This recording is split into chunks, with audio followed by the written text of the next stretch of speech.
میێوانی خۆشەویست ماتەم گێڕان ئەم کاتتان باش پڕبەدڵ بە خێراتتان ئەکەین بۆ مەراسیمی یەکەمین ساڵیادی لە دەستدانی شۆڕژگێڕێکی نیشتیمانەکەمان کە هاوکاتە لەگەڵ سیهەمین ساڵڕۆژی ڕاپەڕینە مەزنەکەی گەلی کوردستان و ئەم ڕۆڵەیە ئێمەش یەکێک بووە لە کارەکتەرە سەرەکیەکانی ڕاپەڕینی گەرمیان.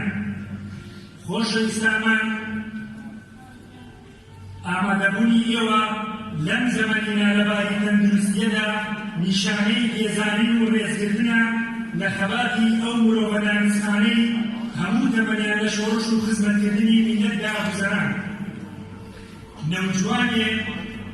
نەوجوانێ خەمی گەلێکی لەخۆڵاو و خوێنی کردووە سوتەمەنی چرای شەڕزەنگی نیشتیمان. ئەوەی پێی بوو بێمەحاڵ لە باوەڕیدا نەبوو. هەڵۆی کوردستان و ئاسی گەرمیان بوو. خۆشیەکانی ژیانی لە خوێنبەخشین بۆ خات دەبینی. خۆی بە گیانفیدای دڵێکی جوانەتراو بەزانی. شەهیدبوون گەورەترین سەرکەوتن و خەڵات بوو لەلای.